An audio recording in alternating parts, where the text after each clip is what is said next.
कल के क्लास में हम लोग लेंस समझ चुके थे, तो आज प्रैक्टिस के लिए लेंस से जुड़ा एक प्रश्न बना लीजिए। क्वेश्चन लिखेंगे, एक कॉनकेव लेंस की फोकस दूरी 5 सेंटीमीटर है। कॉनकेव लेंस की फोकस दूरी 5 सेंटीमीटर है, तो लेंस की पावर क्या होगा? तो लेंस का पावर बताएं। सवाल क्या है? एक कॉनकेव लेंस की फोकस दूरी 5 सेंटीमीटर है, तो लेंस का पावर बताएं। क्लियर है? बन जाएगा?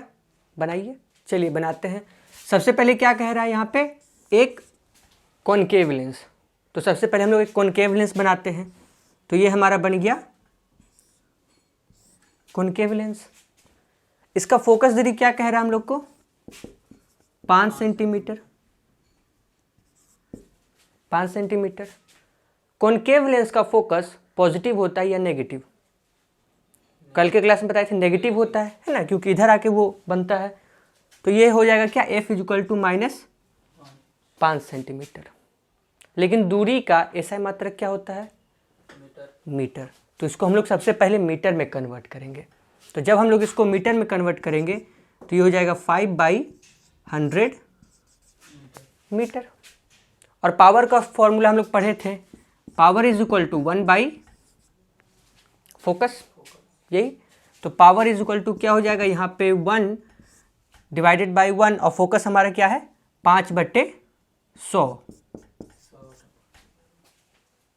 है ना। और ये जब ऊपर चला जाएगा तो ये ऐसे होगा और ये ऐसे हो जाएगा। और क्योंकि ये नेगेटिव है फोकस, तो यहाँ पे हम लोग नेगेटिव साइन देंगे।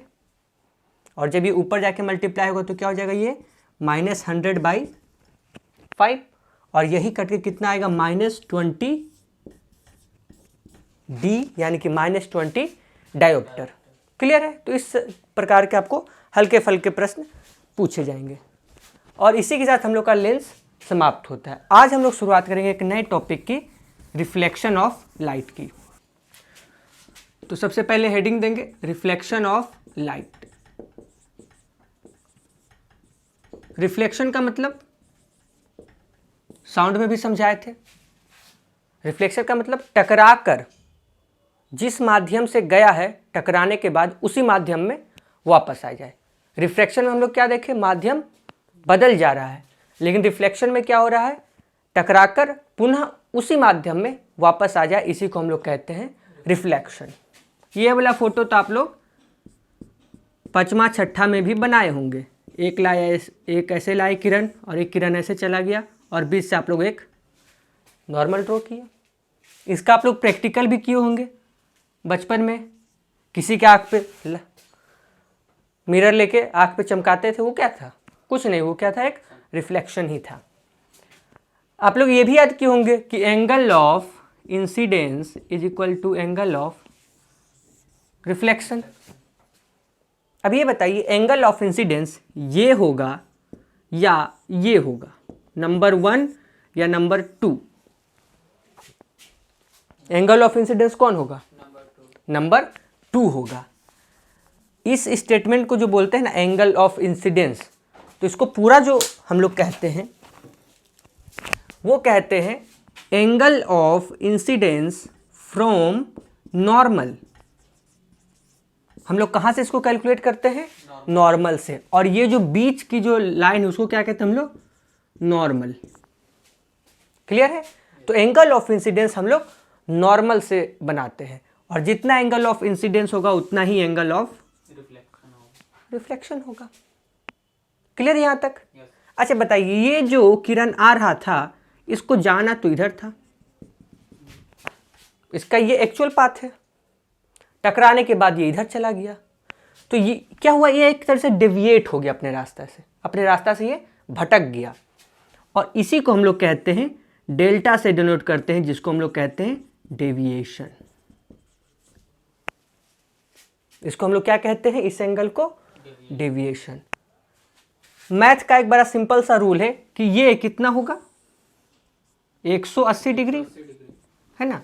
तो इसी को कहते हैं हम लोग डेविएशन बराबर 180 डिग्री -2i, क्योंकि angle of incidence = angle of reflection. तो लिख सकते हैं हम लोग यहाँ पे क्या? 2 आई। ये फॉर्मूला आपको पता है, ये फॉर्मूला भी आप लोग रटे होंगे। इसी को आपको एग्जाम में पूछ दिया जाएगा कि अगर एंगल ऑफ इंसिडेंस है 30 डिग्री, एंगल ऑफ इंसिडेंस आपको कितना दिया हुआ है 30 डिग्री, तो डेविएशन बताएं। तो बन जाएगा क्या होगा डेविएशन 120 डिग्री। क्लियर यहाँ तक? मिरर में किसी प्रकार का यहाँ तक दिक्कत? अब हम लोग सीखेंगे मिरर के बारे में, और आपको रिफ्लेक्शन में बेसिकली मिरर ही सीखना है। मिरर मतलब दर्पण। हम लोग के दिमाग में क्या सेट रहता है ना बाय डिफॉल्ट, कि जिसमें हम लोग चेहरा देख रहे हैं वही दर्पण, लेकिन दर्पण का परिभाषा वो नहीं है। किसी भी चीज को हम एकदम बिल्कुल पॉलिश्ड कर दें। हिस्ट्री में आप लोग एक शब्द सुनेंगे बार बार, दर्पण वर्थ पॉलिश्ड, है ना, जिसको मिरर फिनिश्ड कहते हैं, उसको हम लोग मिरर कहते हैं। यानी कि जिस भी सरफेस को हम बिल्कुल प्लेन कर दे, एकदम उसको इतना ज़्यादा पॉलिश कर दे कि उससे लाइट रिफ्लेक्ट होने लगे, वो उसी चीज़ को हम लोग मिरर कहते हैं। जैसे कि उदाहरण के तौर पे देखिए, यह गेट है, यह गेट क्या है, स्टेनलेस स्टील का है, लेकिन इस पर इतना अच्छा से पॉलिशिंग कर दिया गया है कि आपको यहाँ पे रिफ्लेक्शन दिख जाएगा। अब बाहर से तो पूरा साफ दिखता है, तो क्या ये मिरर है? ये भी मिरर ही है ना, ये भी क्या है, मिरर है। तो मिरर का फिजिक्स में जो परिभाषा होता है कि किसी भी पदार्थ को, किसी भी वस्तु को हम इतना अच्छा से पॉलिश कर दें कि लाइट उस पर टकराने के बाद रिफ्लेक्ट हो जाए, उसी को हम लोग कहते हैं मिरर। क्लियर है? तो कोई भी चीज़ मिरर की तरह कार्य कर सकता है अगर वो अच्छे से लाइट को रिफ्लेक्ट कर पा रहा है तो ये हो गया आपका मिरर का खूबी। अब आप लोग जब मिरर की बात करते हैं तो दो प्रकार के मिरर होते हैं। कौन कौन से? एक होता है प्लेन मिरर और एक होता है स्फेरिकल मिरर। प्लेन मिरर तो आप लोग घर में देखे ही होंगे, ऐसे सीधा सा अपना मिरर होता है। मिरर के पीछे, अभी हम नॉर्मली दर्पण की बात करें जो हम लोग आम जीवन में देखते हैं, उसके पीछे से कुछ आपको पेन टाइप का दिखेगा, उसको कलई किया जाता है, जिसको हम लोग हिंदी में कहते हैं, ताकि लाइट रिफ्लेक्ट हो। अगर लाइट आर पार हो गया तो फिर वो मिरर की तरह कार्य नहीं करेगा। तो वो जो पेंटिंग किया जाता है पीछे में, एक मेटल होता है या फिर किसी भी चीज़ का, तो उससे आपसे कभी कभी सवाल पूछा जाता है कि कलई जो करते हैं दर्पण को, उस किस चीज़ से उसको करते हैं कलई। तो आपको एक दिख जाएगा किसी किसी में जो काफ़ी महंगा आपको मिरर मिलेगा, तो उसमें एक हल्का सा आपको ब्लू लाइनिंग मिलेगा। वो जो दर्पण रहेगा ना पीछे का, जो कलई किया रहेगा, वह ब्लू टाइप का मिलेगा। वो जो ब्लू रहता है वो रहता है आपका सिल्वर ब्रोमाइड, AgBr। तो आपको ये सब चीज़ याद रखना होगा कि दर्पण में जो कलई किया जाता है वो किस चीज़ से किया जाता है, तो AgBr। आपको घर में जो लोकल 10-20 रुपया का मिलेगा तो उसको फोड़िएगा तो आपको लाल रंग का मिलेगा पीछे। वो क्या रहता है? वो आपका रहता है HgS, यानी कि मरकरी सल्फाइड। इसी को हम लोग कहते हैं सिंदूर। जो सिंदूर होता है ना, वो भी तो नेचुरल भी होता है और केमिकल मेड भी होता है। तो केमिकल मेड सिंदूर में यही HgS का प्रयोग होता है। किसी किसी में एक और रहता है Pb3O4, है ना, लेड ऑक्साइड का भी पीछे कलई किया जा सकता है। तो इसको आप लोग को याद रखना होगा। इन तीनों के बारे में पूछा जाएगा कि दर्पण को कलई करने के लिए किस चीज़ का प्रयोग किया जाता है, तो आप लोग देखेंगे कि ऑप्शन में क्या क्या है, उस हिसाब से टिक मारेंगे। अभी हम लोग देखें कि मिरर दोनों में, चाहे प्लेन हो या स्फेरिकल हो, कलई किया जाएगा तो इसी चीज़ का प्रयोग होगा। हम लोग अभी देखें कि मिरर दो प्रकार के होते हैं, एक होता है प्लेन मिरर और एक होता है स्फेरिकल मिरर। प्लेन मिरर तो आप लोग देख ही रहे हैं अपने जीवन में। स्फेरिकल मिरर कैसा होता है? स्फेयर शेप आप लोग देखे हैं। स्फेरिकल में एक शब्द है स्फेयर। स्फेयर कैसा शेप? कुछ उदाहरण उसका? नहीं, गोल टाइप का नहीं, कुछ चीज़ आप देखे हो ऐसा जो हाँ स्फेरिकल हो। कोस्को बॉल, फुटबॉल, ये क्या है? स्फेयर है। स्फेयर और सर्कल में अंतर है, दोनों में अंतर है। तो ये जो मिरर है ना, ये स्फेरिकल मिरर है। ये स्फेरिकल मिरर भी दो प्रकार का होता है। जैसे एक हो जाएगा आपका कॉनकेव और एक हो जाएगा आपका कॉन्वेक्स। क्लियर है? यहीं पे कहीं कहीं पे आपको मिल जाएगा। कुछ लोग कहेंगे मिरर तीन प्रकार के होते हैं, तो वो कहेंगे प्लेन मिरर, कॉनकेव मिरर और कॉन्वेक्स मिरर। और कुछ लोग कहेंगे कि मिरर दो प्रकार के होते हैं, तो वो कहेंगे प्लेन मिरर और स्फेरिकल मिरर। और फिर स्फेरिकल मिरर के अंदर दो प्रकार के मिरर होते हैं, कॉनकेव और कॉन्वेक्स। यहाँ तक क्लियर है। अभी थोड़ा सा हम लोग स्फेरिकल मिरर को विजुअलाइज करने का प्रयास करते हैं। स्फीयर आप देख रहे हैं, आप लोग बैट बॉल खेले होंगे तो कभी कभी कोस्को बॉल फट भी गया होगा, तो फट जाता है, अंदर से वो खोखला रहता है। तो ये क्या है कि स्फेरिकल शेप है, इसी को हम लोग क्या कहते हैं, स्फेरिकल शेप। और ऐसे ही मिरर को हम लोग कहते हैं स्फेरिकल मिरर। अब जैसे ये स्फेरिकल शेप है तो इसका दो प्रकार हो सकता है। एक तो हम ऐसे चेहरा देखें, जैसे मान लीजिए आप देख रहे हैं, तो एक आप इस हिस्सा में चेहरा देखें और एक आप इस हिस्सा में चेहरा देखें, तो दोनों में क्या चेहरा अलग तरीका से दिख रहा है। तो यही दो प्रकार के मिरर हो गए। जब आप ऐसे देख रहे हैं, यानी कि जिस पे आप चेहरा देख रहे हैं वह क्या है, एक गुफानुमा बना हुआ है, गुफा टाइप का लग रहा है, तो इसी को हम लोग क्या कहते हैं, कॉनकेव मिरर। इस टाइप का बनाते हैं इसका फोटो। आपको समझ में आ रहा है कि कैसे कॉनकेव मिरर बना रहे हैं। और जब इसको पलट दिए तो ये क्या हो गया, हमारा कॉन्वेक्स वाला हिस्सा, तो इसको कहते हैं हम लोग कॉन्वेक्स मिरर।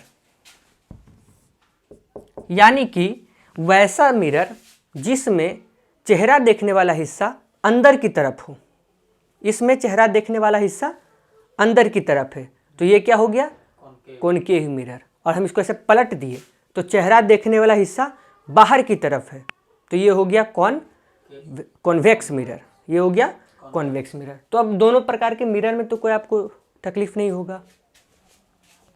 पहले हम यहाँ पे ले लेते हैं कॉनकेव मिरर को, तो यह हमारा हो गया कॉनकेव मिरर।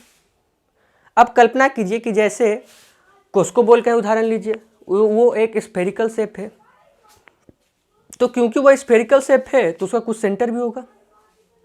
और मिरर भी क्या है कि स्फेरिकल है, तो मिरर का भी कुछ सेंटर होगा। तो हम यहाँ पे लिख सकते हैं एक पॉइंट को यहाँ पे सेंटर,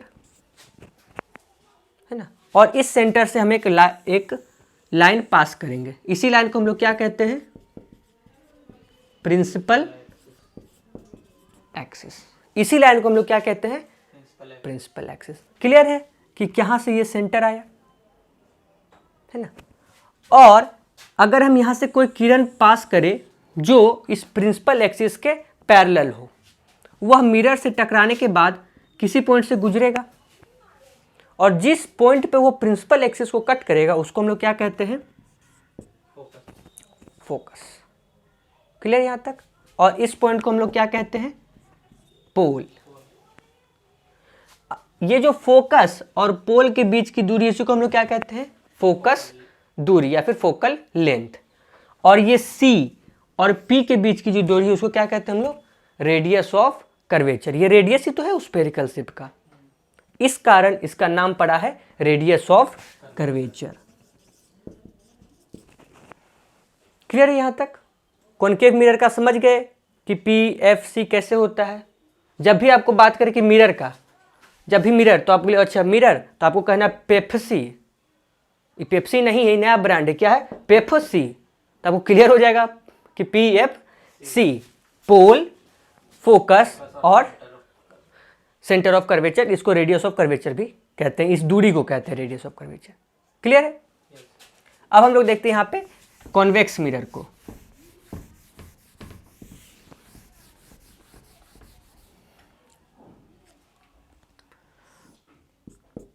वही बॉल वाला उदाहरण अपने दिमाग में लाएंगे।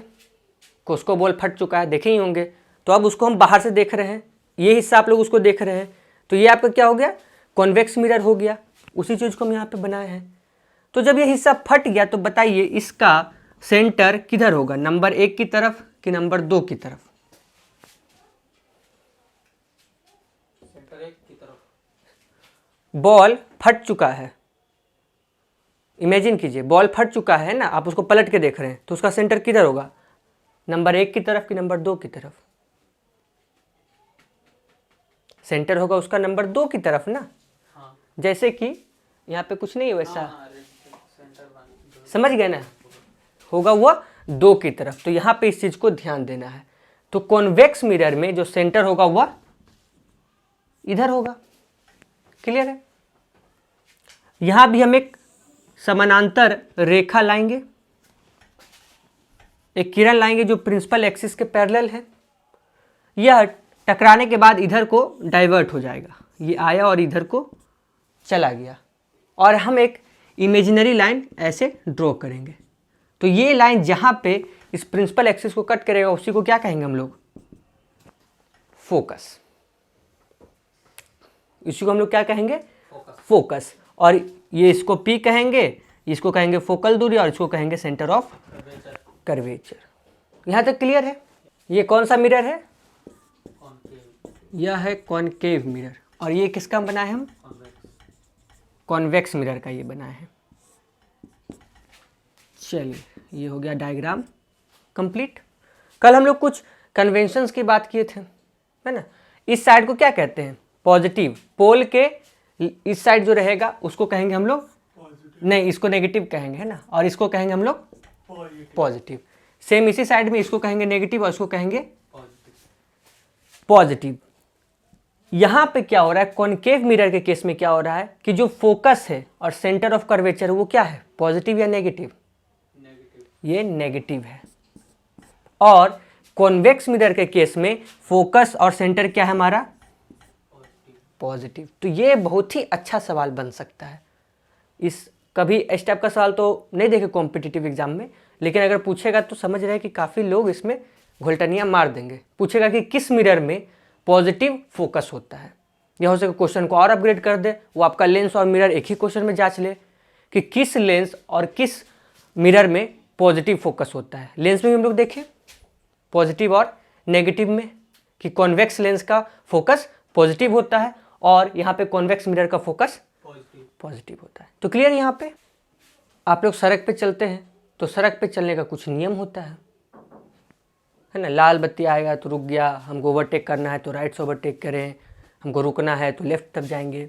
तो उसी तरह जो लाइट है ना, लाइट भी अपने कुछ नियम के अनुसार चलता है। ऐसे नहीं कि लाइट का किरण कहीं भी कहीं चला जाएगा। अगर लाइट का किरण प्रिंसिपल एक्सिस के पैरेलल आएगा तो वह टकराने के बाद फोकस से ही जाएगा, चाहे कैसा भी मिरर हो, कॉनकेव मिरर हो या कॉन्वेक्स मिरर हो, वह फोकस से ही जाएगा। क्लियर है?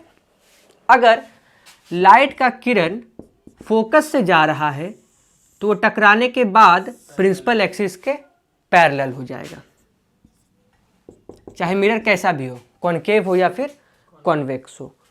अगर लाइट का किरण सी से आ रहा है तो टकराने के बाद भी वह सी से ही वापस चला जाएगा। और अगर लाइट का किरण पोल पर आ रहा है तो angle of incidence is equal to angle of reflection हो जाएगा। ये क्लियर है? यही 4 नियम पे लाइट का किरण चलता है। इसके ये 4 नियम हैं। याद करने का भी ट्रिक बड़ा आसान है। आप लोग गाना भी सिखाए थे, क्या था गाना? सीधे आएगा तो एफ से जाएगा और एफ से आएगा तो सीधा हो जाएगा, सी से आएगा तो उसी से वापस लौट जाएगा, और अगर पोल पे आएगा तो angle of incidence is equal to angle of reflection हो जाएगा। क्लियर है? एक बार और दोहराएंगे।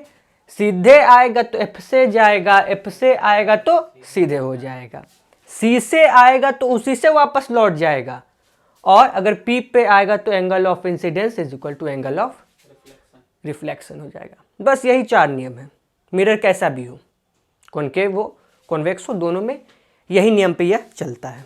अब हम लोग नेक्स्ट टॉपिक में देखेंगे नेचर ऑफ इमेज, यानी कि मिरर से जो इमेज बनेगा उससे उसके प्रॉपर्टीज या फिर कैसा इमेज बनेगा वो आपसे सवाल पूछा जाता है।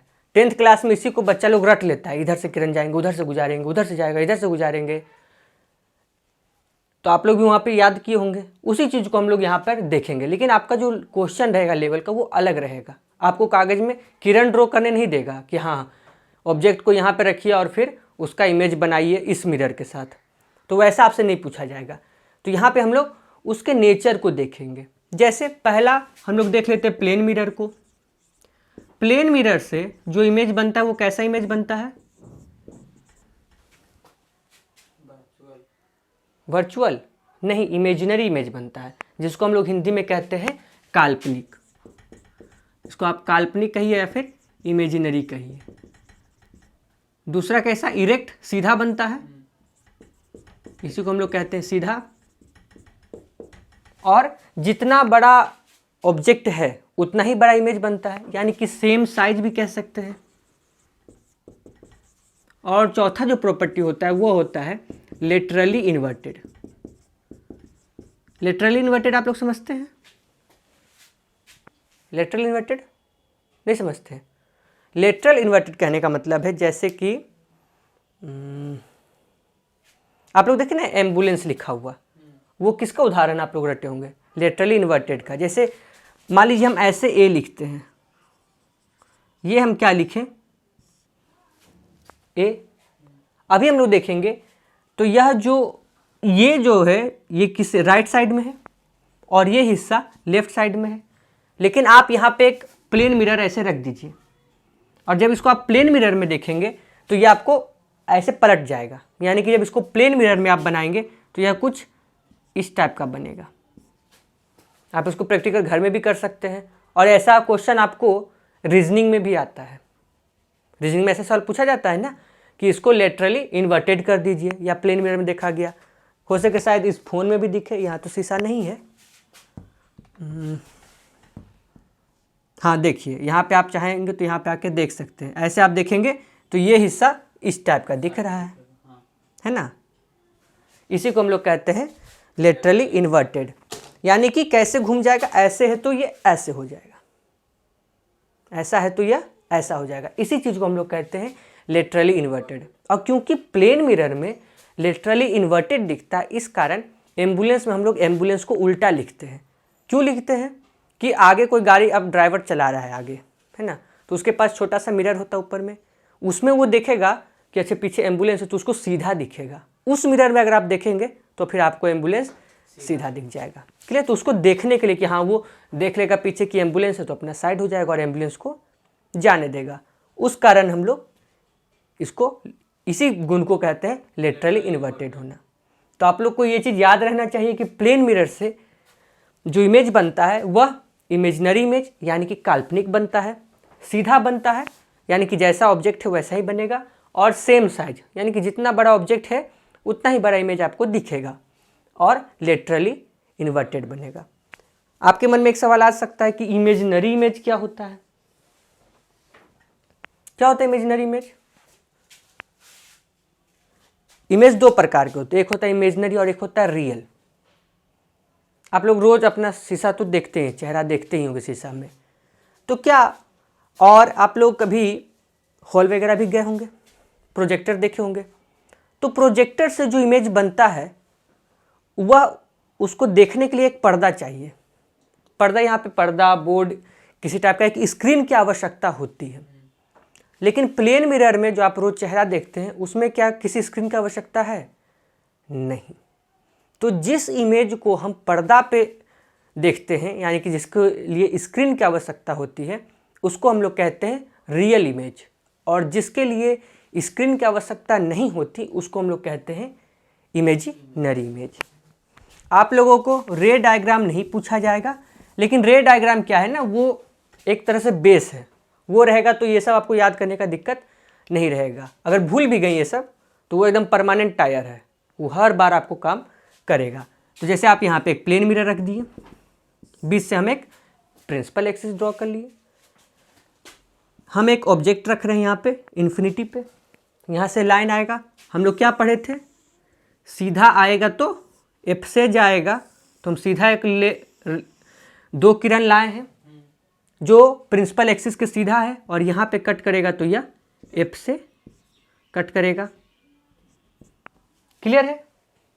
लेकिन ये क्या है, जो मिरर है ना हम लोग का, जो प्लेन मिरर है, तो इस तरह से डाइवर्ट नहीं कर पाएगा क्योंकि वो प्लेन है। यहाँ पे जो हम लोग फिगर बनाए वो मिस्टेक है। क्यों मिस्टेक है? ऐसा अगर आप फिगर बनाएंगे तो गलती हो जाएगा। क्यों? क्योंकि प्लेन है। वो इसको डाइवर्ट कब करेगा? जब वो थोड़ा मुड़ा हुआ हो। तो इस कारण ऐसा फिगर आप लोग नहीं बनाएंगे, क्योंकि ऐसा बनाएंगे तो ये आपको गलत हो जाएगा। क्योंकि हम देखते हैं बहुत लोग ऐसे फिगर एकदम फोकस पे बना दिए हैं। तो इसका कैसे इमेज बनेगा? आप लोग इसको सीधे इमेजिनरी करेंगे, यानी कि आप इमेजिन करेंगे। भले इस पार्ट को हम लोग पेंट किए हुए हैं, लेकिन क्योंकि इसको हम लोग इमेजिन कर रहे हैं, इस कारण इसको हम लोग डॉटेड लाइन से शो कर रहे हैं, और इसको पीछे हम लोग लेते जाएंगे, और पीछे कल्पना करते हैं कि इमेज जाके बन रहा है। इस कारण हम लोग देखते हैं कि यह इस तरह से रे को बनाते हैं। क्लियर है? हाँ, इसका एक और तरह से तरीका से आप बना सकते हैं। जैसे हम लोग उस टाइम बनाए ना कि कल्पना की एक इमेज को रखे हैं और उसके 4 नियम सीखे, तो आप लोग कोई भी नियम से इसको बना सकते हैं।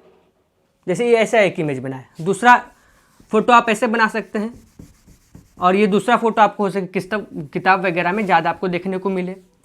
ये एक आप प्लेन मिरर बनाए, प्रिंसिपल एक्सिस बनाए, और यहाँ पे आप एक ऑब्जेक्ट रख दिए हैं। आपने एक ऑब्जेक्ट पुट कर दिया, यहाँ से आप किरण सीधा लाएंगे। हम लोग पढ़े कि फोकस से वो जाएगा, ठीक है। तो अब उस हिस्सा को रहने देते हैं, हम डायरेक्ट इसी पे आते हैं।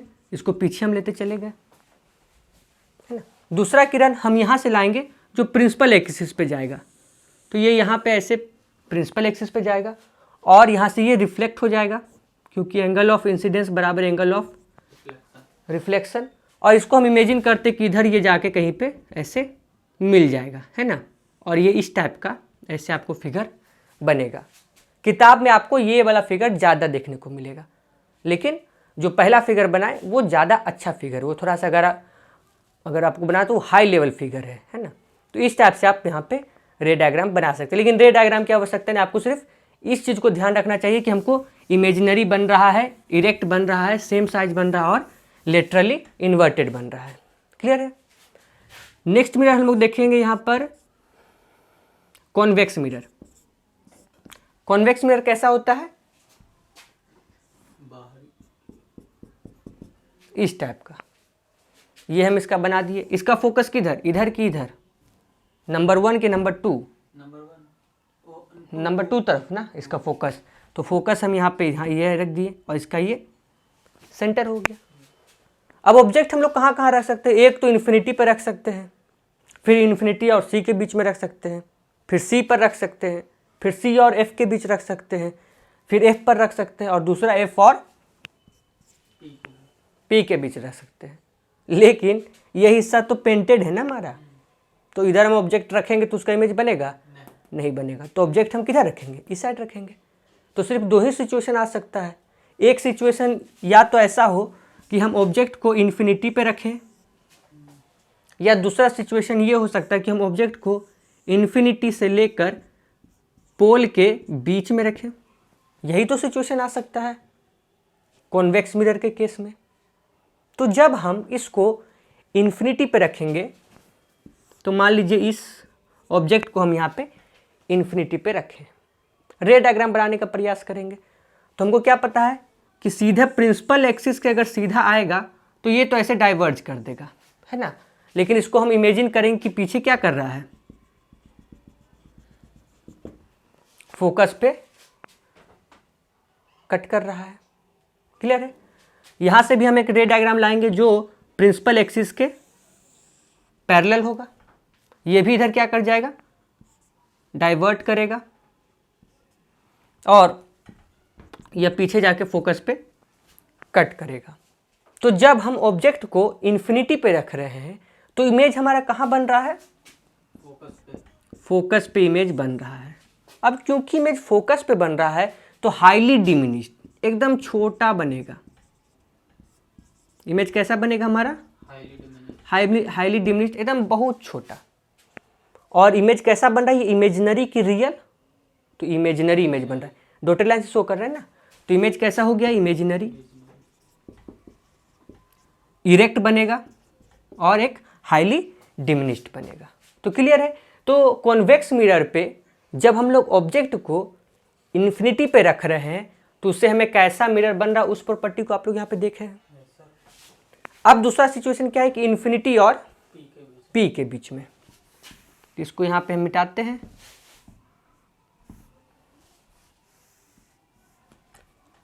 यहाँ पे हम ऑब्जेक्ट को ऐसे रख दिए। फिर से वही सिचुएशन हम लोग करेंगे। यहाँ से लाइन पैरेलल आएगा और यह एफ से जाएगा, पैरेलल आएगा तो एफ से जाएगा। दूसरा सिचुएशन हम क्या कर सकते हैं कि यहाँ से एक पी पे लाइन ला सकते हैं, और यह एंगल ऑफ इंसिडेंस बराबर एंगल ऑफ रिफ्लेक्शन हो जाएगा। और ये जो एंगल ऑफ रिफ्लेक्शन इसको जब हम पीछे पे कट करेंगे तो यह कहीं यहाँ पे जाके कट करेगा और ये ऐसा हम लोग को इमेज बनेगा, है ना। तो यहाँ पे जो इमेज बन रहा है, सबसे पहली बात कि जब इन्फिनिटी और पी के बीच में यानी कि पोल के बीच में हम लोग ऑब्जेक्ट को रखे हैं तो इमेज हम लोग का कहाँ बन रहा है, पी और एफ के बीच में। तो पी और एफ के बीच में हमारा इमेज बनेगा। इमेज कैसा बन रहा है, छोटा बन रहा है, स्मॉल साइज बन रहा है। और इमेज हम लोग का कैसे सीधा बन रहा है, तो इरेक्ट बन रहा है। प्लस इमेज जो है वह इमेजिनरी है। क्लियर यहाँ पे। तो कॉन्वेक्स मिरर से हम लोग देखिए कि दो पोजीशन है जहां पे हम ऑब्जेक्ट को रख सकते हैं और उन दो पोजीशन में किस तरह का यहाँ पे हमारे पास डायग्राम बनेगा, किस तरह से इमेज बनेगा। तो आपको ये प्रॉपर्टी ध्यान में होना चाहिए। अगर आपको रे डायग्राम नहीं भी याद हो, वहाँ पे आपको पेपर में नहीं भी पूछा जाएगा रे डायग्राम तो, लेकिन आपको ये ध्यान रखना है। अगर वो कह दिया जाए कि कॉन्वेक्स मिरर में अगर ऑब्जेक्ट को इन्फिनिटी और पी के बीच में रखेंगे तो ऑब्जेक्ट का साइज होगा option A highly diminished, option B छोटा होगा, ऑप्शन सी इमेज की बात करें इमेज का साइज होगा, ऑप्शन सी इमेज का साइज ऑब्जेक्ट के साइज के बराबर होगा, ऑप्शन डी इमेज का साइज ऑब्जेक्ट के साइज से बड़ा होगा, छोटा होगा तो छोटा होगा, ऑप्शन बी छोटा मारेंगे। तो ये प्रॉपर्टीज आप लोग देख लिए। तो प्लेन मिरर का हम लोग देख लिए और कॉन्वेक्स मिरर का देख लिए। नेक्स्ट हम लोग देखेंगे कॉनकेव मिरर का। कॉनकेव मिरर में भी उसी टाइप का सिचुएशन होगा, लेकिन जो हमारा सबसे फेमस इसमें चीटिंग है उस ट्रिक को याद रखेंगे। एक ऐसे डायग्राम बनाएंगे, ये कॉनकेव मिरर हो गया, यहाँ पर देंगे C, यहाँ पे ऐसे करके लिख देंगे बराबर, इधर जाएगा तो बड़ा और इधर जाएगा तो छोटा, और यहाँ पे लिखेंगे F फोकस, इन्फिनिटी से लेकर फोकस तक इमेज जो बनेगा वो कैसा बनेगा, रियल बनेगा और इन्वर्टेड बनेगा। और फोकस और पोल के बीच में अगर ऑब्जेक्ट रखेंगे तो जो इमेज बनेगा वह इमेजिनरी बनेगा, प्लस हम लोग का यहाँ पे इरेक्ट बनेगा। क्लियर यहाँ तक। इस चीटिंग पेपर से कैसे हम लोग को समझना है, तो कॉन्वेक्स में कॉनकेव में आप यहाँ सॉरी ये कॉनकेव है, कॉनकेव में 6 से अधिक पोजीशन हो सकते हैं ऑब्जेक्ट को रखने का। पहला इन्फिनिटी, दूसरा इन्फिनिटी और सी के बीच में, तीसरा सी पर, चौथा सी और एफ के बीच में, पांचवा एफ पर और छठा एफ और पी के बीच में। तो आपको रेड डायग्राम से मतलब नहीं है, आपको सिर्फ ये ध्यान रखना होगा कि कहाँ पे हम ऑब्जेक्ट रखें तो कहाँ पे इमेज बनेगा। ये सब हम लोग डिटेल क्लास में तो आप लोग को रेड डायग्राम बना ही थे, लेकिन यहाँ पे हम लोग शॉर्ट में इसको समझेंगे। सी पे अगर इमेज ऑब्जेक्ट रखें तो जो इमेज बनेगा वह बराबर, यानी कि जितना बड़ा ऑब्जेक्ट है उतना ही बड़ा आपका इमेज भी बनेगा। और आप सी से पोल की तरफ जैसे जैसे आप चलते जाएंगे तो आपका इमेज का साइज ऑब्जेक्ट के मुकाबले में बड़ा होता चला जाएगा। और अगर आप सी से पीछे यानी कि इन्फिनिटी या फिर इन्फिनिटी और सी पर सी के बीच में जब आप ऑब्जेक्ट रखेंगे तो आपका जो इमेज बनेगा वह ऑब्जेक्ट के मुकाबले छोटा साइज का बनेगा। यह तो हो गया साइज के बारे में कि जो इमेज हमको बन रहा है उसका साइज क्या होगा। दूसरा इमेज का नेचर, यानी कि रियल बनेगा कि काल्पनिक बनेगा, उसको हम लोग यहाँ पे देखेंगे। अगर हम लोग ऑब्जेक्ट को इन्फिनिटी से लेकर फोकस के बीच में रखें कहीं भी, तो आपका हमेशा कॉनकेव मिरर में इमेज रियल बनेगा और इन्वर्टेड बनेगा। अगर आप F और P के बीच में इमेज के रखोगे तो आपका जो इमेज बनेगा वह इमेजिनरी और इरेक्ट बनेगा। इरेक्ट मतलब सीधा। क्लियर। उदाहरण के तौर पे एक दो हम बना के भी देख लेते हैं। यहाँ पे जैसे C की बात कर रहे हैं कि C पे हम लोग कह रहे हैं कि बराबर इमेज बनेगा, है ना। तो मान लीजिए हम C पे यहाँ पर एक ऑब्जेक्ट रखे हैं, C से हम लाइन ड्रॉ करेंगे, वही अपना जो नियम है, सीधा आएगा तो F से जाएगा, तो F से हम इसको गुजार दिए। और दूसरा क्या है कि F से आएगा तो सीधा जाएगा, सीधा हो जाएगा, तो F से लाएं और यहाँ पे हम लोग सीधा ले। एक सेकंड, ये थोड़ा सा लाइन टेढ़ा हो गया हमारा।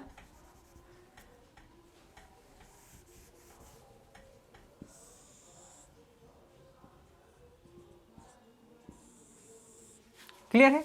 तो यहाँ पे जो आपका इमेज बनेगा वह सेम साइज का बनेगा और उल्टा बनेगा। जब 10th में बनाते थे तो हाँ स्केल से लेके बनाना है, लेकिन यहाँ पे आपको इमेज नहीं बनाना, आपको बस खाली उसका जो मेन मलाई है ना उसको सिर्फ जानना है। तो मलाई हम लोग यहाँ पे लिखे, उसको मलाई को मार लीजिए और आपका ये मिरर से तैयार हो जाएगा। हाँ, अब यहाँ से कुछ कुछ सवाल आपको पूछे जाएंगे कि कॉनकेव मिरर में हम लोग कहाँ पर ऑब्जेक्ट को रखें कि इमेज गायब हो जाए। यह एक बेहतरीन सवाल है। सवाल क्या है कि कॉनकेव मिरर में हम लोग ऑब्जेक्ट को कहाँ पे रखें कि हमारा जो इमेज है वह गायब हो जाए, इमेज दिखे ही ना। तो यह कॉनकेव मिरर है। जब हम लोग फोकस पर ऑब्जेक्ट को रखते हैं तो इसका रे डायग्राम कैसे कैसे बन सकता है। एक तो हम लोग यहाँ से लाइन को सीधा लाएंगे और इसको फोकस से ही गुजार देंगे। दूसरा, एक तो रे डायग्राम हम लोग ऐसे बनाएंगे कि पोल पे आएगा और फिर एंगल ऑफ इंसिडेंस बराबर एंगल ऑफ रिफ्लेक्शन हो जाएगा। तो ये जो दो लाइन है ना, यहाँ पे पैरेलल नहीं दिख रहा है, लेकिन ये जो दो लाइन है वह पैरेलल हो जाएगा। तो जब क्योंकि ये पैरेलल हो जाएगा तो कभी मीट ही नहीं करेगा, और कभी मीट ही नहीं करेगा तो इमेज बनेगा ही नहीं। तो यह एक बहुत ही अच्छा सवाल बनता है कि कॉनकेव मिरर में कहाँ पे हम लोग ऑब्जेक्ट को रखें कि इमेज गायब हो जाए। तो उसका आंसर क्या होगा, फोकस पे। यानी कि ऑब्जेक्ट को हम लोग को कहाँ रखना होगा, फोकस पर। यहाँ तक क्लियर है। हाँ, इसमें एक चीज़ और ध्यान रखेंगे कि जब हम लोग इमेज को फोकस और पोल के बीच में रखेंगे तो हमारा जो इमेज है, तो क्योंकि इमेजिनरी बन रहा है तो इमेजिनरी इमेज हमेशा दर्पण के पीछे बनता है, प्लस इमेजिनरी इमेज हमेशा इरेक्ट बनता है, यानी कि सीधा बनता है। आप लोग देखें, हम लोग जब कॉन्वेक्स मिरर की बात की है तो वहाँ पे क्या बन रहा था, इमेजिनरी इमेज, और इमेजिनरी इमेज हमेशा सीधा बन रहा था। प्लेन मिरर में भी इमेजिनरी इमेज बन रहा था, और जब भी इमेजिनरी इमेज बनेगा तो वो हमेशा सीधा ही बनेगा। ठीक है, और वो उसको जो है आप हाँ नहीं, इरेक्ट नहीं, मतलब जो मिरर है ना उसके पीछे आप लोग उसको डॉटेड लाइन से शो करेंगे। लेकिन यहाँ पे आपको रे डायग्राम नहीं पूछा जाएगा एग्जाम में, आपको सीधे पूछा जाएगा कि ऑब्जेक्ट को यहाँ पे रखा गया है तो इमेज जो बनेगा उसका क्या प्रॉपर्टीज़ होगा या किस टाइप का अंतर पड़ेगा। इससे कुछ जुड़े हुए सवाल बनाएंगे। जैसे पहला सवाल क्या है कि कॉनकेव मिरर की फोकस दूरी 15 सेंटीमीटर है। 30 सेंटीमीटर की दूरी पर 5 सेंटीमीटर ऊंचा वस्तु रखने पर प्रतिबिंब की ऊंचाई क्या होगी। इस सवाल को जानबूझ के इंक्लूड कर रहे हैं क्योंकि यहाँ पे लोग दर्पण का सूत्र लगाने लगते हैं कि F बराबर R/2 है ना, यहाँ पे मिरर फॉर्मूला लगाना है। लेकिन ये मिरर फॉर्मूला से मतलब उससे भी बन जाएगा, लेकिन उसकी आवश्यकता नहीं है। आपको ये जो मिरर का डायग्राम है ना, जो हम लोग रे डायग्राम प्रैक्टिस किए थे क्लास वगैरह में, वो उसी से बन जाएगा। सवाल क्या पूछ रहा है कि कॉनकेव मिरर की फोकस दूरी 15 सेंटीमीटर है। तो कुछ नहीं करेंगे, हम एक कॉनकेव मिरर बनाएंगे, बिना फॉर्मूला के ही सवाल बनेगा। कॉनकेव मिरर बनाए, फोकस दूरी क्या कह रहा है, 15 सेंटीमीटर है ना।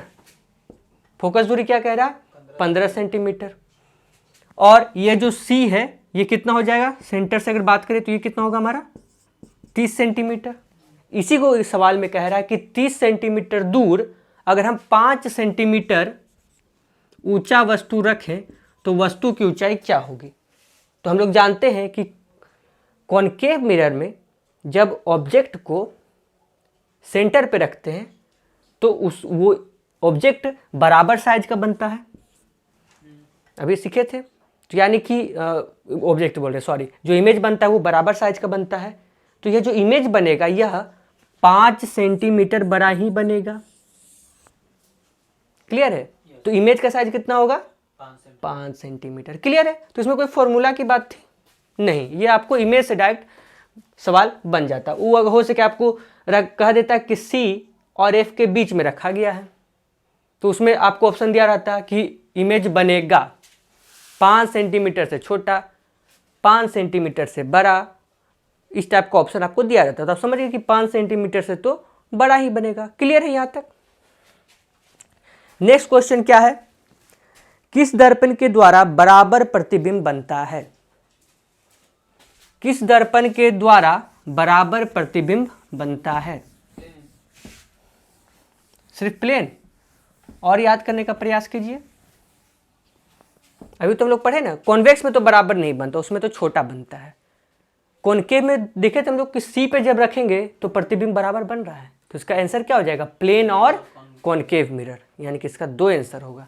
तो इस पे ध्यान रखना है ना। कैसे बिना ब्रेक के प्लेन मार के टिक मार दिए, और वहाँ पे तो और OMR वाला रहता है, एक बार गलती हो गया तो हो गया। नेक्स्ट क्वेश्चन क्या है? काल्पनिक प्लस सीधा प्लस बराबर इमेज बनता है, यानी कि काल्पनिक भी हो, सीधा भी हो और बराबर भी हो, ऐसा इमेज किस मिरर में बनता है? काल्पनिक भी हो, सीधा भी हो और बराबर भी हो। सोचिए, थोड़ा सा दिमाग पे लोड दीजिए। कॉनकेव में। काल्पनिक, सीधा, बराबर कॉनकेव में बनता है। कॉनकेव में कहाँ पे रखेंगे तो काल्पनिक, सीधा और बराबर बनेगा? चलिए बराबर को ही उठा लेते हैं, जो आप कह रहे हैं। ये कॉनकेव मिरर है, सी पर बराबर इमेज बनता है, तो क्या यह सीधा बना? नहीं बना, तो कॉनकेव तो नहीं होगा। कॉन्वेक्स में बराबर इमेज बनता है? नहीं, छोटा बनेगा या फिर बहुत ज़्यादा छोटा, तो ये भी नहीं होगा। प्लेन मिरर में बनता है। बराबर यहाँ कहने का क्या मतलब है? कि जितना बड़ा ऑब्जेक्ट है उतना ही बड़ा इमेज हो। तो प्लेन मिरर में बनता है, काल्पनिक भी होता है, सीधा भी होता है और बराबर भी होता है। तो इसका सही आंसर क्या होगा? Plane mirror. क्लियर है? नेक्स्ट क्वेश्चन देखिए क्या है। कॉनकेव मिरर में कहाँ वस्तु रखने से काल्पनिक, सीधा प्लस छोटा इमेज बनेगा? कॉनकेव मिरर में हम कहाँ वस्तु रखें कि हमारा जो इमेज बनेगा वह काल्पनिक और सीधा है ना? हाँ, काल्पनिक, सीधा और छोटा इमेज बनेगा। क्या होगा इसका आंसर? कॉनकेव मिरर में हम लोग कहाँ ऑब्जेक्ट रखें कि जो इमेज बनेगा वह काल्पनिक हो, सीधा हो और छोटा हो? किसके? P और F के बीच में। हम लोग क्या उसमें चर्चा की थे? काल्पनिक और बहुत बड़ा। वो डायग्राम बनाए थे ना आपको, तो मैंने क्लास में रे डायग्राम भी सिखाया है सब, हर एक पोजीशन पे रख के। ये F है और यह P है। आप कह रहे F और P के बीच में, तो चलिए हम F और P के बीच में यहाँ पे एक ऑब्जेक्ट रख देते हैं। अगर यहाँ से हम रे डायग्राम बनाने का प्रयास करें तो सीधा जाएगा और F से कट करते हुए निकलेगा ये, तो ये कैसा? दूसरा हम रे डायग्राम पोल से इसका बना सकते हैं, है ना? तो ये जो बनेगा ये फैलता हुआ चला जाएगा। तो इसको जब हम डॉटेड लाइन से पीछे का शो करें तो यह कुछ इस टाइप का आपको देखने को मिलेगा।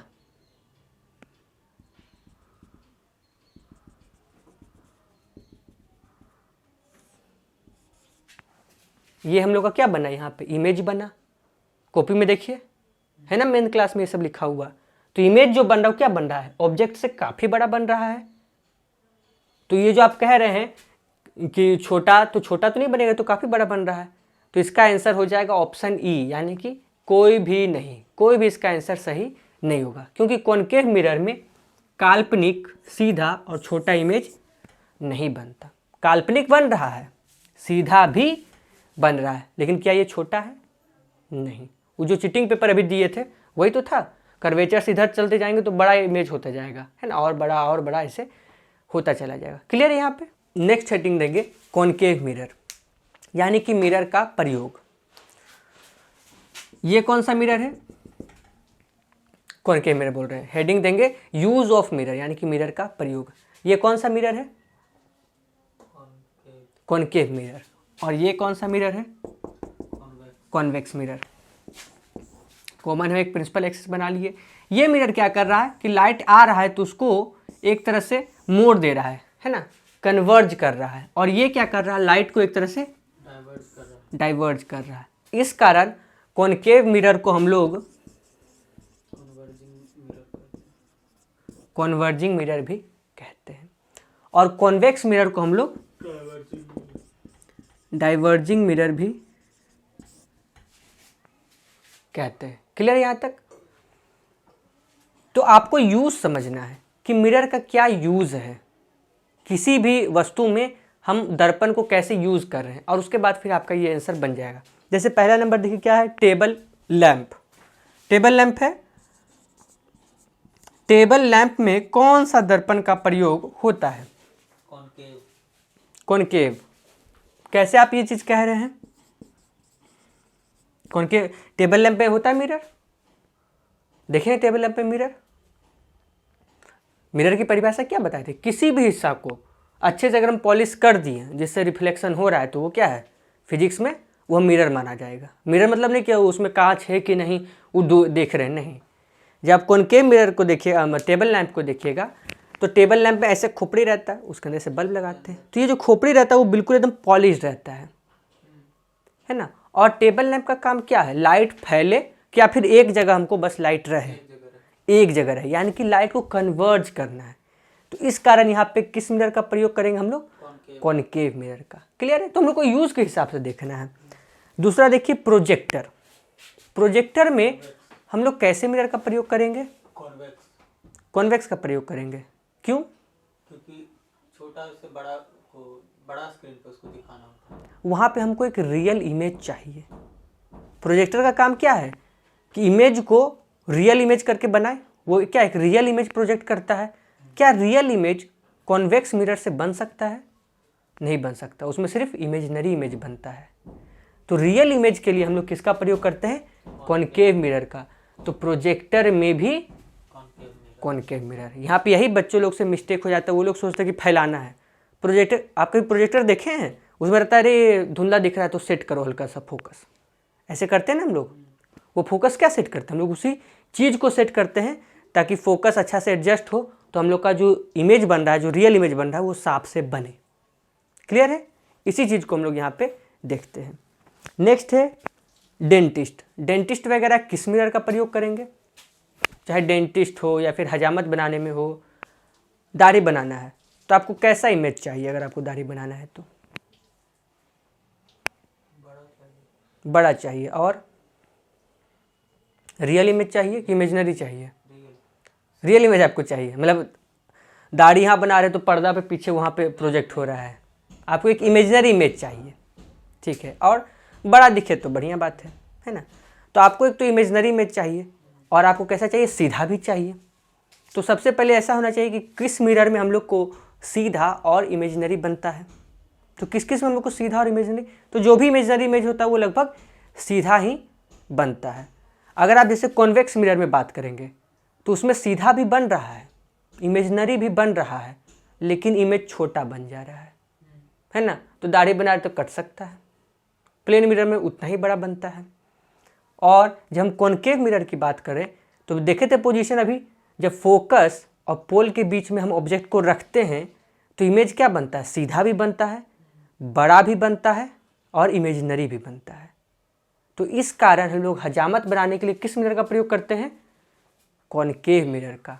अब बच्चा तो यहाँ तक रट के जाता है, और सेटर बहुत हाई क्वालिटी का रहे तो पहले ही दे देगा कि हजामत बनाने में कॉनकेव मिरर का प्रयोग करते हैं। तो जो रट के गए तो ऑप्शन क्वेश्चन में है, आगे लिखेगा कि इसके लिए वस्तु को कहाँ पर रखते हैं। अब उसमें ऑप्शन देगा, सी पर रखते हैं, सी और पी के बीच में रखते हैं, पी और एफ के बीच में रखते हैं, ऐसे करके आपको ऑप्शन देगा। तो आप समझ रहे हैं कि कितना अच्छा लेवल का क्वेश्चन इनसे बन सकता है। डेंटिस्ट का भी वही काम है। अगर वो मान लीजिए कॉन्वेक्स मिरर ले ले तो बेचारा खोदर देखने जाएगा तो कहेगा कि तो लग रहा है कोई बैक्टीरिया है, इसको माइक्रोस्कोप सब देखे पड़ेगा। तो वो किसका प्रयोग करता है? कॉनकेव मिरर का प्रयोग करता है। एकदम सटा के रखेगा तो उसको बड़ा भी दिखेगा, इमेजिनरी भी दिखेगा, और सीधा भी दिखेगा। क्लियर है? अगला कौन सा है? Solar cooker. सोलर कुकर में कौन सा मिरर का हम लोग प्रयोग करेंगे? सोलर कुकर में तो कॉनकेव का प्रयोग करेंगे। क्यों? क्योंकि वो कन्वर्ज करता है। हाँ। देखिए सोलर कुकर आप लोग कभी देखे हैं? कॉनकेव भी सही है आपका, लेकिन वो बीपीएससी के ऑप्शन के हिसाब से आपको देखना होगा कि कौन सा ऑप्शन सही बनाए। दो तरह का सोलर कुकर आता है, एक ऐसा रहेगा, ये आपको मिरर लगा दिया कॉनकेव मिरर, और एक ऐसे स्टैंड रहेगा, है ना। और ये इस हिसाब से डिजाइन रहता है कि पूरा लाइट जो आएगा वो सब इस पे फोकस होके जाए। क्लियर है? और यहाँ पे आप अपना बर्तन चढ़ा दिए और आपका खाना बन रहा है। लेकिन एक और विशेष प्रकार का सोलर को आता है, वह ऐसा है कि आपको एक बॉक्स दे दिया, बॉक्स के ऊपर, कार्टून के ऊपर आप शीशा का ग्लास रख दीजिए और यहाँ पर आप एक प्लेन मिरर इस हिसाब से सेट कीजिए कि जो किरण आ रहा है वह इसके अंदर आ जाए, जो किरण आ रहा है वह इस बॉक्स के अंदर आ जाए। और कांच का एक खूबी है कि कांच अपने से शॉर्ट वेव को तो जाने देता है लेकिन लॉन्ग वेव को अपने से क्रॉस नहीं करने देता। तो जो किरण जब आएगा ना तो वो तो आएगा शॉर्ट वेव, तो इंटर कर जाएगा, लेकिन टकराने के बाद, इस बॉक्स में टकराने के बाद वह लॉन्ग वेव में परिवर्तित हो जाएगा और कांच लॉन्ग वेव को नहीं जाने देता। इसी को हम लोग ग्रीन हाउस इफेक्ट भी कहते हैं, तो बाद में हम लोग पढ़ेंगे। तो यह 2 तरह का कुकर हो गया, लेकिन दिक्कत है इस कुकर में आप सिर्फ DVC ही बना सकते हैं, दाल भात चोखा, क्योंकि ढका हुआ है ना। और इसमें क्या है, आप कुकर उतार के कढ़ाई चढ़ा दिए, यहाँ पे पूरी भी आराम से बन रहा है, खीर पूरी बन रहा है। तो डिपेंड करता है कि ऑप्शन आपको क्या दे रहा है। तो हम लोग देखें प्लेन मिरर का भी प्रयोग कर रहे हैं और कॉनकेव मिरर का भी प्रयोग कर रहे हैं, तो आप ऑप्शन के हिसाब से अपना बनाएंगे। अगर सिर्फ पूछा जाए कि हाँ सोलर कुकर बनाने में किस मिरर का प्रयोग किया जा सकता है, तो उसमें दोनों हो जाएगा, कॉनकेव और प्लेन दोनों आपको हो जाएगा। अगला क्या है, कैलेडोस्कोप। कैलेडोस्कोप आप लोग देखे हैं,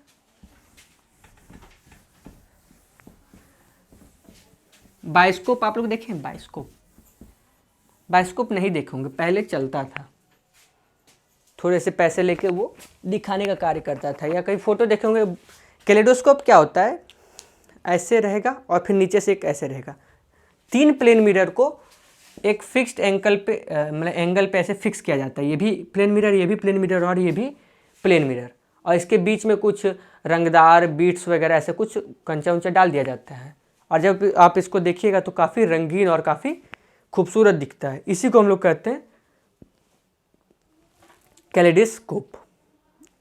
कैलेडोस्कोप में किसका प्रयोग करें हम लोग, प्लेन मिरर का प्रयोग करें। कितना, 3 ठो, उसमें 3 ही प्लेन मिरर का प्रयोग होता है।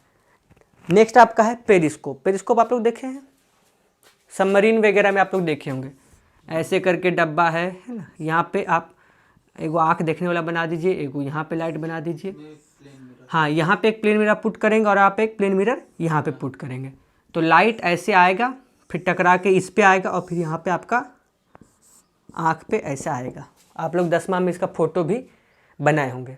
तो पेरिस्कोप में किस मिरर का प्रयोग करते हैं, प्लेन मिरर, कई ठो, 2 गो।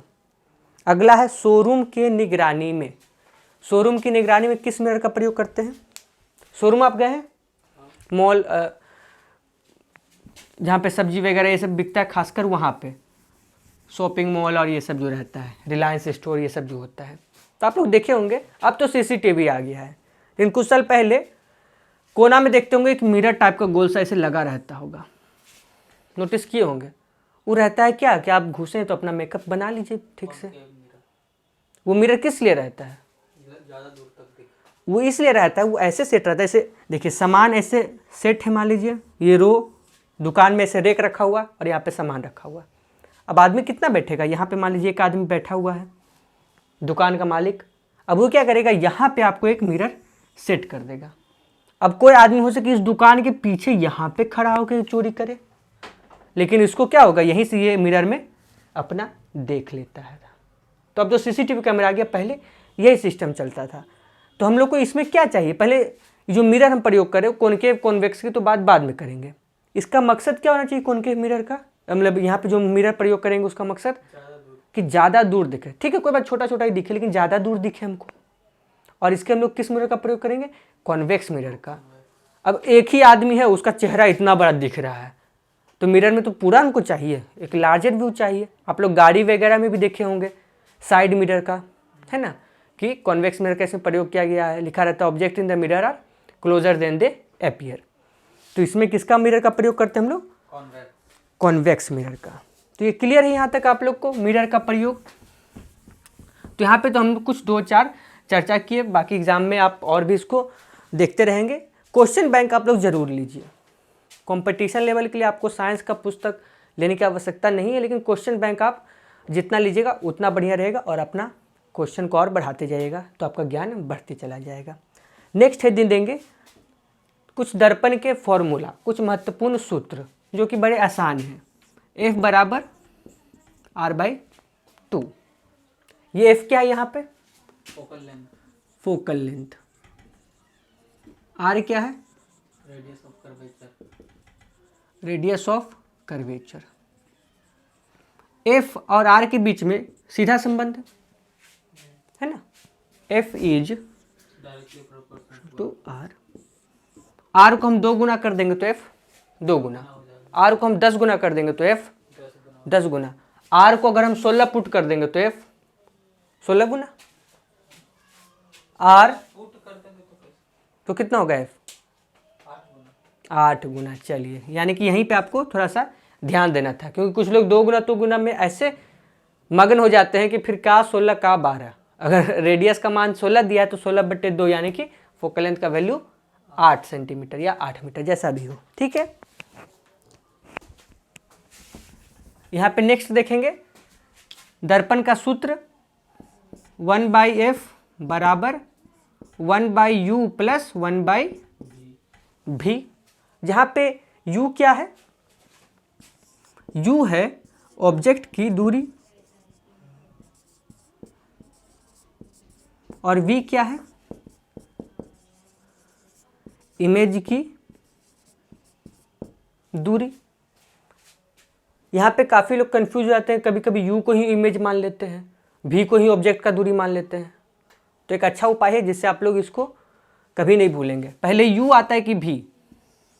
पहले u आता है और उसके बाद फिर v आता है। अच्छा, अब बताइए, अगर इमेज किसी चीज़ का बन रहा है तो जाहिर सी बात है कि ऑब्जेक्ट है, तो पहले ऑब्जेक्ट आएगा तब तो इमेज आएगा, कि पहले इमेज आएगा तब ऑब्जेक्ट आएगा? पहले ऑब्जेक्ट तब आएगा। तो यहाँ पे क्या आ जाएगा? ऑब्जेक्ट, और यहाँ पे क्या आ जाएगा? इमेज। अब तो नहीं भूलिएगा। थर्ड फॉर्मूला लिखिएगा मैग्निफिकेशन का, यानी कि आवर्धन क्षमता का। आवर्धन क्षमता क्या होता है? प्रतिबिंब की ऊंचाई, यानी कि जो इमेज है उसकी हाइट डिवाइडेड बाय वस्तु की ऊंचाई।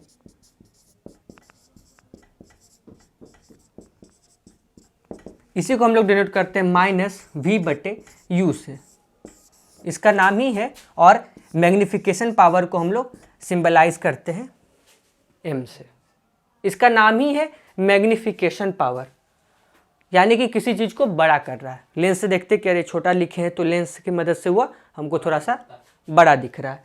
तो इसका फॉर्मूला क्या है? -v/u। बस आपको इतना ध्यान रखना है। इससे हम 1-2 सवाल देते हैं और आपका क्लियर हो जाएगा। पहला सवाल देखिए, किसी कॉनकेव मिरर के निचले आधे भाग को काले रंग से रंग दिया गया है तो निम्नलिखित में क्या परिवर्तित होगा? ऑप्शन ए में क्या है? Radius of curvature. Option B में है फोकस दूरी। ऑप्शन सी में है नंबर ऑफ इमेज, यानी कि जितना इमेज बनेगा। और ऑप्शन सी में डी में है इमेज की तीव्रता, यानी कि intensity of the image.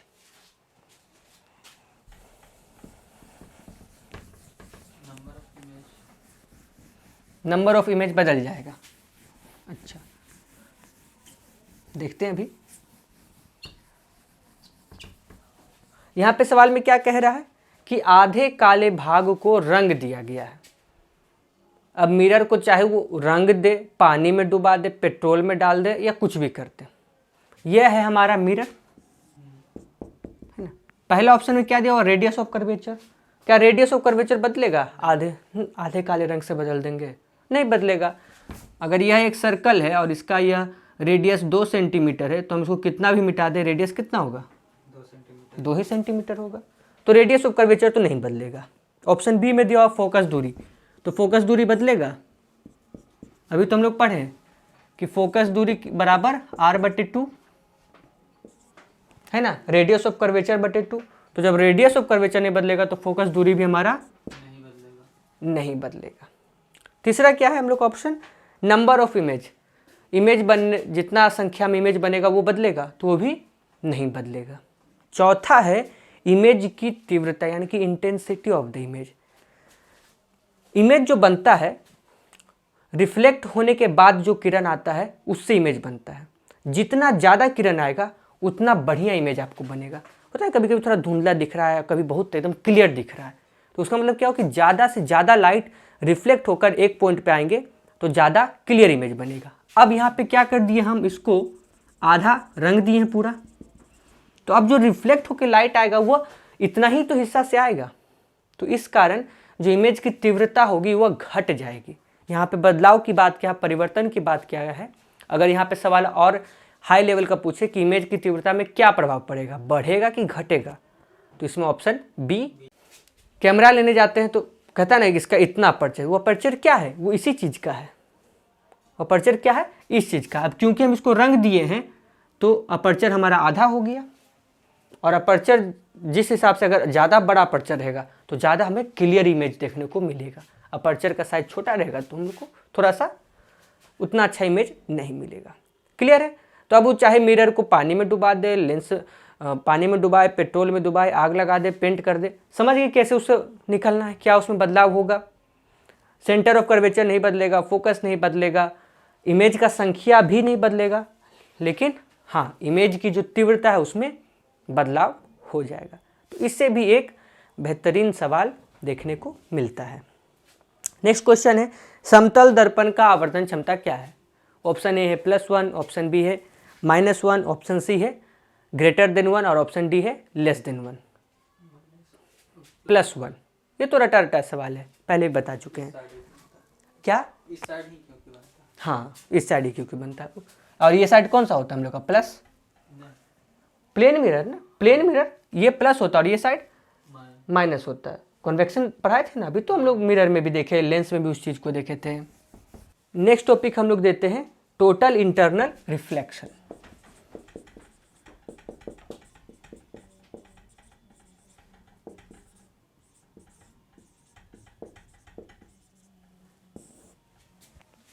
Total internal reflection.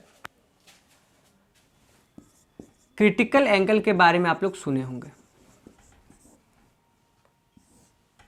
Refraction में पढ़ाए थे आप लोग को, सघन से विरल, विरल से सघन, है ना, यानी कि डेंस माध्यम से रेयर। यहाँ से हम लोग देखें कि कुछ जब एक लाइट भेजेंगे और यह एक इसका पाथ होना चाहिए, लेकिन क्योंकि यह डेंस माध्यम से रेयर माध्यम की तरफ जा रहा है तो यह पाथ थोड़ा सा नॉर्मल से दूर भागेगा, तो ये ऐसे भागेगा। हम किरण को थोड़ा और अगर इधर से भेजें तो ये कुछ और दूर भागेगा, और हो सके कि यह जो लाइन है इसी पे चला जाए, है ना।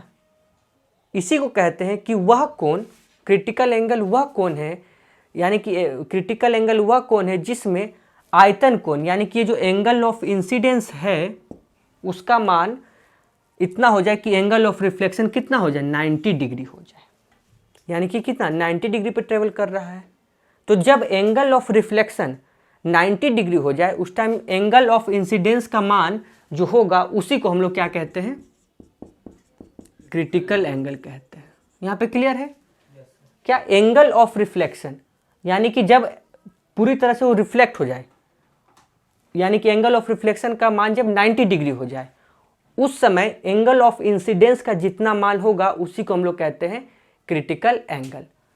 और टोटल इंटरनल रिफ्लेक्शन के लिए क्रिटिकल एंगल से थोड़ा सा ज़्यादा होना चाहिए, क्रिटिकल एंगल से थोड़ा सा ज़्यादा होगा तो वह टोटल इंटरनल रिफ्लेक्शन कहलाएगा। जैसे ये हमारा एंगल ऑफ इंसिडेंस है इस उदाहरण में, इससे और किरण अगर थोड़ा सा और नीचे से हम भेजें तो यह क्या हो जाएगा, बिल्कुल इसी माध्यम में फिर से रिफ्लेक्ट हो जाएगा।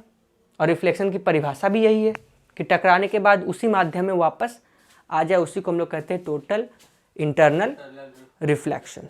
क्लियर है यहाँ पे इस चीज़ को, आप लोग यहाँ पे देखे भी होंगे, खुद भी आप लोग उसमें मास्टरी किए होंगे। पत्थर फेंकते हैं जो तालाब में, तो कुछ लड़का लोग ऐसा खोज कर रहा था कि इस एंगल से फेंकता है कि वही माध्यम में पत्थर उछल जाता है वापस। इसी चीज़ को क्या कहते हैं हम लोग, टोटल इंटरनल रिफ्लेक्शन, और इसी को हम लोग कहते हैं क्रिटिकल एंगल। यानी कि क्रिटिकल एंगल वह कोण है, क्रिटिकल एंगल वह कोण है जिसमें एंगल ऑफ रिफ्लेक्शन का मान 90 डिग्री हो जाए। और टोटल इंटरनल रिफ्लेक्शन मतलब क्रिटिकल एंगल से अधिक होने पर एंगल ऑफ इंसिडेंस का मान जब क्रिटिकल एंगल से अधिक हो जाएगा तो हमारा जो एंगल ऑफ रिफ्लेक्शन है वह पहले माध्यम ही रिफ्लेक्ट हो जाएगा, उसी को हम लोग कहते हैं total internal reflection. Total internal reflection को क्रिटिकल एंगल को हम लोग डिनोट करते हैं सी से। क्रिटिकल एंगल को हम लोग किससे डिनोट करते हैं? सी से। और सी इनवर्सली प्रोपोर्शनल टू 1/μ। क्लियर है? इसका मतलब क्या है कि अगर किसी चीज का रिफ्रैक्टिव इंडेक्स ज़्यादा होगा तो उसका क्रिटिकल एंगल कम होगा, क्योंकि उल्टा रिलेशन है। और किसी चीज़ का अगर रिफ्रैक्टिव इंडेक्स कम होगा तो उसका क्रिटिकल एंगल ज़्यादा होगा। उदाहरण के तौर पे जैसे हीरा ले लेते हैं, तो हीरा का क्रिटिकल एंगल, हीरा का रिफ्रैक्टिव इंडेक्स ज़्यादा है, 2.4 है, तो उस कारण उसका क्रिटिकल एंगल कम होगा। हीरा क्यों चमकता है? हीरा में थोड़ा सा ही ये एंगल बनेगा ना, और इसी में ये क्या करता है? रिफ्लेक्ट कर देता है। तो इसके नीचे जितना भी रे जाएगा वो सब क्या हो जाएगा? रिफ्लेक्ट करेगा, और इस कारण हीरा चमकता है, क्योंकि उसका क्रिटिकल एंगल कम है। तो ज़्यादा लाइट रिफ्लेक्ट होके वापस आ जाता है, और इसी कारण हीरा चमकता है। तो पूछा जाएगा कि हीरा क्यों चमकता है? ऑप्शन में दिया रहेगा कि क्योंकि इसका क्रिटिकल एंगल कम होता है। तो उसमें आंसर क्या मारेंगे हम लोग? क्योंकि इसका क्रिटिकल एंगल कम होता है, यह इसका सही जवाब होगा। या फिर दूसरा दे दे, क्योंकि इसका रिफ्रैक्टिव इंडेक्स ज़्यादा होता है। तो दोनों एक दूसरे पर निर्भर कर रहा है ना, दोनों में इन्वर्स रिलेशनशिप है। रिफ्रैक्टिव इंडेक्स ज़्यादा होगा तो क्रिटिकल एंगल कम होगा, रिफ्रैक्टिव इंडेक्स कम होगा तो क्रिटिकल एंगल ज़्यादा होगा। यहाँ पे थोड़ा सा दिमाग पे लोड पड़ रहा होगा आज की क्लास में, लेकिन यह ज़रूरी भी है ना। आप लोग यूट्यूब पे देखते होंगे तो बहुत लोग देखते हैं कि वीडियो डाले रहता है कि ऐसे कोई ऑफिसर एंट्री कर रहा है, वो गाड़ी से उतर गया, ऐसे कोई कर रहा है, तो एकदम पूरा मस्त अच्छा गाना लगा के और डालता है। तो भाई अगर आपको ऐसे भगवान बनना है, देवता बनना है, किसी मंदिर में गए तो गोरों नहीं लगे हैं भाई जी चलिए आगे बढ़िए करने लगता है ना। तो उस कारण अगर आपको उस देवता को बनना है उस तरह से कि हाँ भाई ऑफिस में कोई आए तो एकदम गोर लग के सीधे आगे निकल जाए, तो मेहनत तो करना पड़ेगा ना। देवता ऐसे आसानी से तो नहीं बनेंगे, तो थोड़ा सा लोड पड़ेगा, लेकिन कोई बात नहीं, 2 बार 3 बार इसका वीडियो भी अवेलेबल रहेगा, तो आप लोग और इसको 4-5 बार देखेंगे तो ये फिट हो जाएगा। क्लियर है? थोड़ा मेहनत कीजिएगा 2-3 साल, तो आप लोग इसको आराम, 2-3 साल कह रहे हैं, हाँ 2 साल तो आपको लग ही जाएगा बीपीएससी की तैयारी में, लेकिन मेहनत कीजिएगा तो इजीली आप कवर कर सकते हैं। कोई ये भारी चीज़ नहीं है। हाँ, जब यूट्यूब की बात आती है तो यहाँ पे एक भटकाव भी होता है। आदमी चलेगा यूट्यूब पे कि हाँ चलो ठीक है फिजिक्स पढ़ेंगे तो ये लेक्चर देखते हैं, लेकिन अरे वो कोई गाना गा दिया, यहाँ कोई डांस कर दिया, तो अगर वैसा भटक गए तो फिर जीवन भर वैसे ही भटकते रहेंगे। थोड़ा सा अगर 1-2 साल कष्ट करेंगे, कष्ट नहीं करना है, इसको एंजॉय करना है कि हम नया चीज़ सीख रहे हैं। अभी आपको भले टफ लगे, लेकिन एक बार जब सीख लेंगे फिर तो चटनी है, फिर तो सपना में भी पढ़ा देंगे। क्या हो ना, सब कुछ अब पढ़ा देते, क्रिटिकल एंगल और टोटल इंटरनल रिफ्लेक्शन क्या होता है, रिफ्लेक्शन क्या होता है, रिफ्रैक्शन क्या होता है, इमेज कैसे बनेगा, कहाँ पे इमेज बनेगा, सब कुछ। और थोड़ा सा मेहनत करेंगे, 1 बार 2 बार 3 बार, बार वीडियो को देखेंगे, आप लोगों के पास वीडियो अवेलेबल रहेगा, बार उसको देखेंगे और इसको एकदम कंठस्थ कर लेंगे। कष्ट कीजिएगा तो ही फल मिलेगा, नहीं कष्ट कीजिएगा तो पड़ा रहता है आदमी। बहुत लोग हैं जो अपना बाल अवस्था में नहीं कष्ट किया तो जीवन भर अपना वही स्थिति में पड़ा रहता है। सिंपल फॉर्मूला है, या तो आप 2-4 साल कष्ट कीजिए तो आगे का आपका 50-60 साल खुशी से बीतेगा, नहीं तो 2-3 साल मस्ती कीजिए, ठीक है, बाबूजी का पैसा पे मस्ती कर लीजिएगा, फिर आगे का 50-60 साल कष्ट में गुजरेगा। तो थोड़ा सा तो मैनेज यहाँ पे आप लोग को करना पड़ेगा।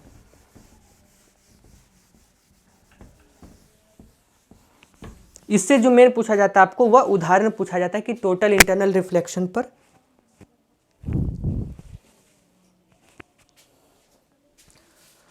इससे जो मेन पूछा जाता है वो उदाहरण आपसे पूछा जाता है कि टोटल इंटरनल रिफ्लेक्शन क्या क्या काम करता है। तो एक उदाहरण तो अभी हम लोग देखें हीरा का, डायमंड का।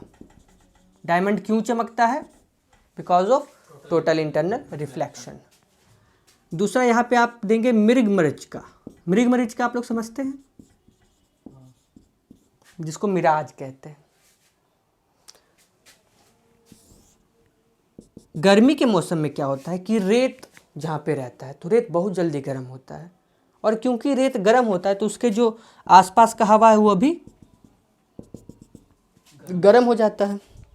और आप लोग ये चीज़ याद किए होंगे कि गर्म हवा ज़्यादा मैंने कम डेंस होता है ठंडा हवा के मुकाबले में। तो एक तरह से यहाँ पे दो मीडियम बन गया। ये क्या बन गया, एक तरह से ज़्यादा डेंस मीडियम बन गया, और ये क्या बन गया, एक तरह से रेयर मीडियम बन गया। अब यहाँ पे मान लीजिए कोई आदमी आराम से जा रहा है, अब बेचारा को खूब जोर का एकदम प्यास लगा हुआ है। अब यहाँ पे आपको उसको दूर में एगो दिख गया पेड़। अच्छा, रेगिस्तान है तो इतना अच्छा पेड़ नहीं बनाते हम लोग, ऐसे कुछ खजूर टाइप का बना देते हैं। तो उसको एक पेड़ दिख गया यहाँ पे। अब पेड़ से क्या हो रहा है, आदमी पेड़ को देख रहा है, तो किरण पेड़ से आदमी पर कि आदमी से पेड़ पर, पेड़ से आदमी पर, है ना। तो किरण आया तो कुछ तो इसको ठीक है सीधा दिख जाएगा, और कुछ किरण क्या होगा, क्योंकि यहाँ पे क्या है, एक तरह से डेंस और रेयर है, क्रिटिकल एंगल से कुछ किरण ज़्यादा पे अगर चला गया तो वह यहीं से टकराकर इसको ऐसे दिखेगा। तो जब इसको ऐसे दिखने लगेगा तो ये क्या इमेजिन करेगा, एक उल्टा पेड़ यहाँ पे उसको ऐसे ब्रेन में फिगर बनेगा। और हम लोग का ब्रेन ऐसा सेट है कि जब भी उल्टा फिगर देखा, कह रहे ये सीधा पेड़ और यहाँ पे वो उल्टा पेड़ भी दिख रहा है, तो वो सोचेगा कि यहाँ पे पानी है, क्योंकि पानी में परछाई दिखता है। इसी को हम लोग कहते हैं मृग मरीचिका। मृग मरीचिका नाम इसलिए पड़ा है क्योंकि एक कस्तूरी मृग जिसको बोलते हैं, तो उसके नाभि में ऐसा एक द्रव होता है जिससे बहुत अच्छा उसको खुशबू आता है, और वह हिरन कभी कभी उसी खुशबू के तलाश में ढूंढता रहता है, जबकि रहता उसी के पास है। अब भूखे प्यासे बेचारा मर जाता है, लेकिन उसी के पास रहता है और वह उसको नहीं ढूंढ पाता है। उसका इसका नाम पड़ा है मृग मरीचिका। क्लियर कैसे काम करता है। आप लोग भी गर्मी महसूस किए होंगे, जब अगर 45-46 उससे अगर अधिक का गर्मी हो तो आप सड़क पे महसूस कर सकते हैं, कहीं कहीं आपको लगे हाँ, तो लेकिन वो पानी नहीं रहता, लगता है कि अरे बारिश हुआ क्या, कोई पानी छिटा था क्या, लेकिन सामने गए तो ये तो सूखले है, तो क्या हो गया, वही मृग मरीचिका हो गया। मतलब आसपास का कोई पेड़ है, कोई दुकान है, तो उसका आपको दिमाग में प्रतिबिंब बन गया कि उल्टा बन रहा है फोटो। तो जब उल्टा बन रहा है तो जाहिर सी बात है यह भींगा होगा, तभी तो पानी में उल्टा इमेज बनेगा, लेकिन वो मृग मरीचिका है। तीसरा उदाहरण इसमें याद करेंगे, ऑप्टिकल सेंटर। ऑप्टिकल सेंटर कह रहे हैं, ऑप्टिकल फाइबर, जो तार वगैरह हम लोग देखते हैं ना, तो इसको तो यहाँ पे बस उदाहरण के रूप में याद कर लेंगे। ऑप्टिकल फाइबर को हम लोग मॉडर्न इंस्ट्रूमेंट जब पढ़ेंगे ना, तो वहाँ पे बताएंगे कैसे इसका काम करता है, कैसे ये लाइट के सिद्धांत पर काम करता है, टोटल इंटरनल रिफ्लेक्शन पे ये काम करता है, वहाँ पे इसकी चर्चा करेंगे। तो आज की क्लास थोड़ा सा हो गया लेंदी, लेकिन कोई बात नहीं, आप लोग थोड़ा सा धैर्य बनाए रखेंगे और पढ़ाई पे ध्यान देंगे। आज का कष्ट यानी कि आने वाले भविष्य के लिए खुशी का दिन, और अगर आज आराम करेंगे तो आने वाला भविष्य के लिए थोड़ा सा कष्टदायक दिन गुजरेगा। आने वाला बुढ़ापा होगा या जवानी होगा, सब थोड़ा सा कष्टदायक हो जाएगा। तो यहाँ तक का ही आज हम रखते क्लास को। कल एक छोटा सा टॉपिक छूटा है, प्रिज्म और आँख के बारे में पढ़ेंगे, फिर हमारा लाइट का रिवीजन कंप्लीट हो जाएगा। तो आज यहीं पे क्लास एंड करते हैं।